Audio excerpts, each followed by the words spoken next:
Apa yang menjadi motif pelaku? Kita bahas bersama Suki Ratnasari, kuasa hukum keluarga Argo, dan mantan Kabar Reskrim Polri Komjen Purnawirawan Ito Sumardi. Selamat petang semuanya. Selamat petang, Mbak. Selamat petang, Mbak. Saya mau ke Pak Ito dulu. Pak Ito, selain dari kelalaian, ada fakta baru bahwa ada upaya penggantian plat. Yang digunakan pertama adalah plat palsu dan ada 3 plat palsu lainnya. Fakta ini apakah akan dirangkaikan menjadi pemberat bagi pelaku atau akan dibuat sebagai kasus baru nanti oleh polisi? Saya kira tadi sudah disampaikan oleh Pak Susno juga ya, kasus ini berkaitan ya Mbak ya.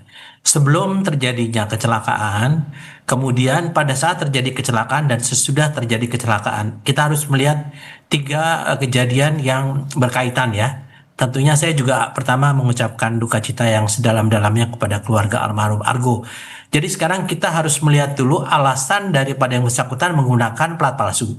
Itu saja sudah bisa dikenakan dengan undang-undang lalu lintas ya. Kemudian juga dikenakan juga dengan pasal pemalsuan surat ya, KUHP 263 ya.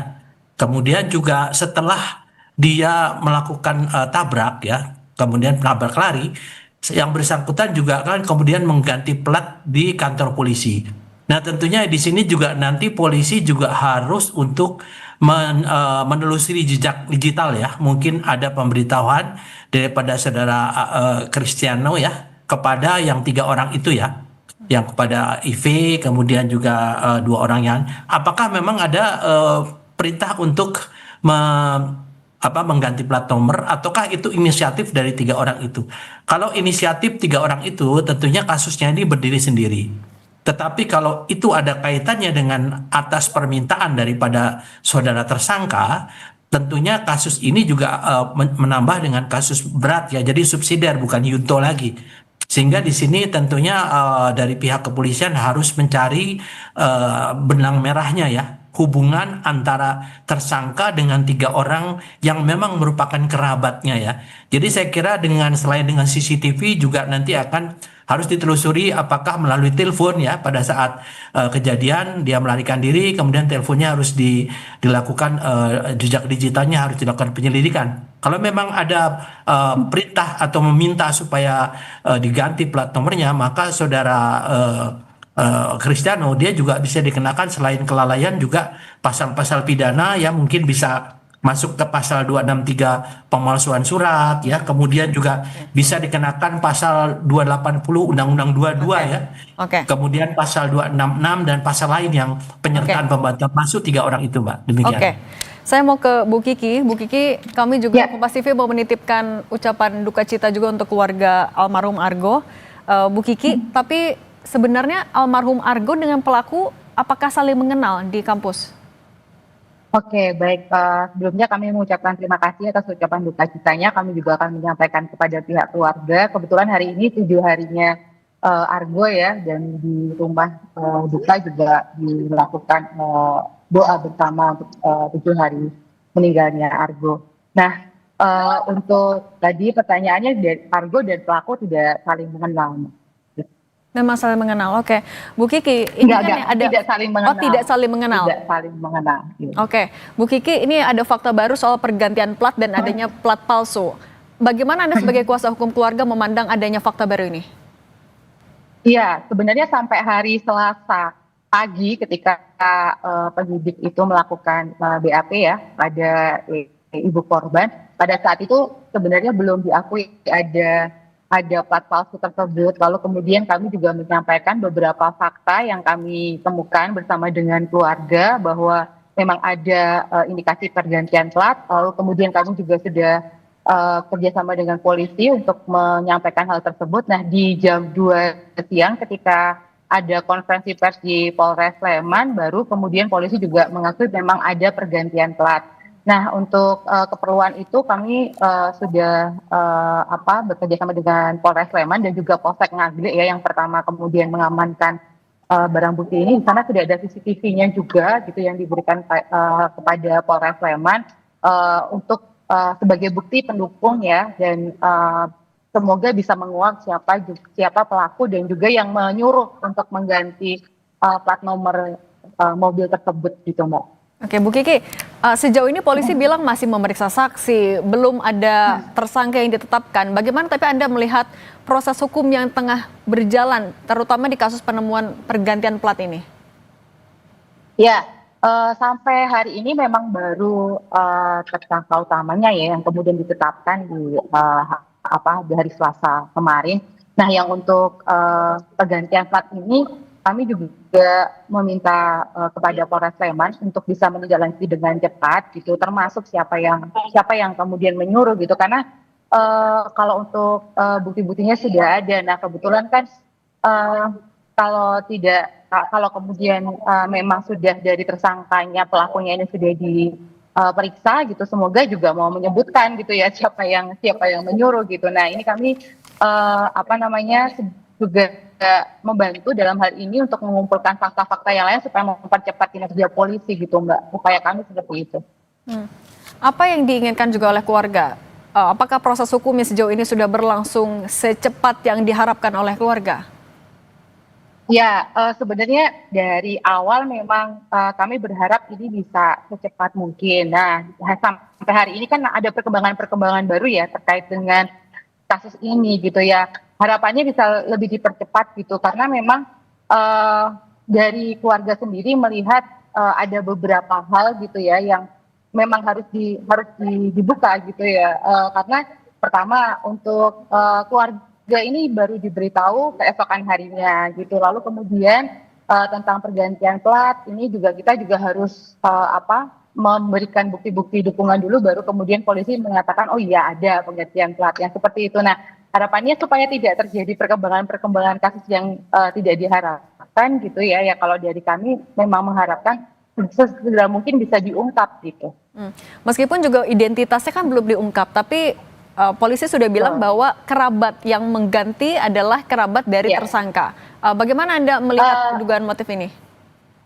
Ya, itu kan pengakuan dari pelaku pada saat itu ke petugas yang ada di Polsek Ngaglik mengaku sebagai keluarga. Kami kan belum tahu ya betul keluarga atau bukan gitu ya. Lalu kemudian dia motifnya apa gitu mengganti, lalu kemudian siapa yang menyuruh, ini belum terbuka sebetulnya gitu. Nah, ini kami berharap polisi bisa gerak cepat ini untuk bisa mengungkap hal ini gitu. Jadi kami belum bisa ngomong banyak sih Mbak, tapi di sisi lain kami juga membantu polisi supaya kemudian kasus itu bisa cepat terungkap dengan mengumpulkan bukti-bukti yang bisa kami kumpulkan juga gitu.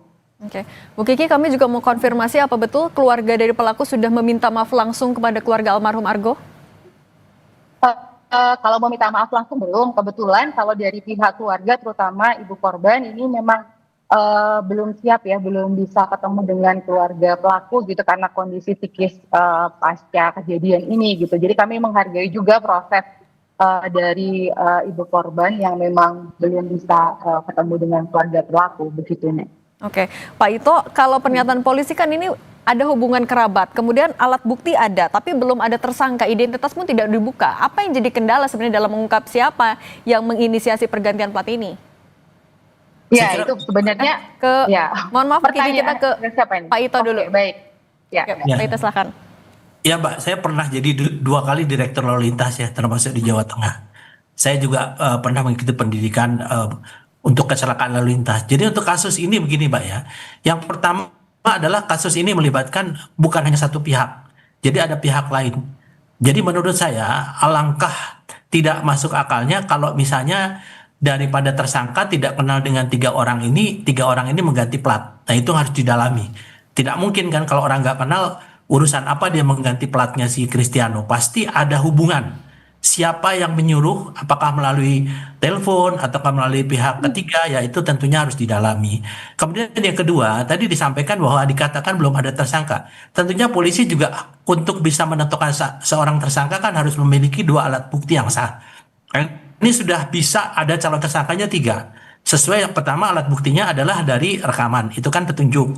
Kemudian nanti daripada pengakuan ya, kemudian dari keterangan saksi. Nah saya kira ini hal-hal ini yang mungkin kita tentunya tidak bisa sekaligus ya, karena kalau untuk kasus Argonya saja almarhum dengan Kristiano itu mudah Mbak ya. Saya kira kan mereka melibatkan juga dari Dinas Perhubungan, kemudian juga dengan dinas lain ya yang terkait ya. Saya kira polisi pasti akan cepat, dan saya sudah koordinasi dengan teman-teman ya, kemudian dari Korlantas Mabes Polri juga tentunya menjadi perhatian ya Mbak ya. Saya kira kita percayakan saja, dan saya yakin bahwa dalam waktu cepat kasus ini bisa diungkap. Demikian Mbak. Oke, Pak Ito, tapi kan pergantian plat ini juga dilakukan di kantor polisi. Apakah memang aksesnya semudah itu untuk sipil? Ya, memang ia meminta izin tapi balik lagi tanpa sepengetahuan polisi untuk mengganti plat nomor. Apakah memang semudah itu aksesnya ke mobil yang sudah jadi alat bukti? Ya jelas Mbak ya. Saya juga kan pernah bertugas di daerah ya. Kadang-kadang memang di penjagaan dan sebagainya itu kelalaian, dan tentunya itu juga menjadi satu bahan untuk pemeriksaan internal ya. Nanti kenapa itu bisa dilakukan, siapa yang jaga anggotanya, dan itu tentunya akan mendapatkan satu sanksi ya internal. Kenapa kok bisa dilaksanakan di kantor polisi, dan itu saya yakin bahwa teman-teman di Polres pun menjadi satu bahan, dan tentunya ini kan menjadi bahan pemeriksaan internal apakah melalui Propam ya Mbak ya di sana, dan saya yakin tentunya ini yang menjaga saat itu juga akan diminta keterangan mengapa bisa kecolongan lah ya, tanda kutip. Saya kira demikian Mbak. Oke, Bu Kiki, kalau dari pihak keluarga apa langkah terdekat yang akan dilakukan? Ya, kemarin kami juga sudah mendapatkan informasi ya bahwa memang polisi yang saat itu berjaga di Polsek Ngaglik sudah dimintai keterangan oleh Propam, Pak. Gitu. Jadi sudah dilakukan pemeriksaan terhadap petugas. Nah, langkah paling dekat memang kami ingin mendesakkan supaya proses ini cepat, supaya bisa segera ditetapkan tersangkanya untuk pergantian plat ini gitu. Dan kita juga jadi terang benderang siapa yang menyuruh gitu, karena pasti saya setuju dengan Pak Ito tadi, ini berhubungan dengan perkara utamanya gitu, motif penggantian plat ini gitu. Oke. Pak Ito, kembali ke soal pergantian plat tadi, artinya selain kasus yang sudah ada tersangkanya, kemudian 3 calon tersangka ini didalami, termasuk juga ada Propam juga internal juga dilakukan ya, 3 secara beriringan. Pasti Pak, pasti saya yakin. Dan saya juga ada koordinasi, itu pun menjadi bahan ya, masukan, karena kasus ini juga nggak boleh terjadi di kemudian hari ya, untuk kasus yang sama, karena di dalam kantor polisi itu kan sangat secure, dan petugas yang jaga itu pun juga bisa dianggap lalai ya, untuk bisa kecolongan ya, tanda kutip. Saya kira pimpinan dari Polres Sleman pun akan mengambil langkah-langkah ini, dan saya yakin karena ini dikawal juga oleh teman-teman dari UGM ya, saya kira ini pun juga Kapolres juga akan menyampaikan secara transparan. Demikian Mbak. Oke, Komjen Purnawirawan Ito Sumardi, mantan Kabar Eskrim, dan Bu Kiki, kuasa hukum dari almarhum Argo, terima kasih sudah berbagi di Kompas Petang. Sehat selalu semuanya.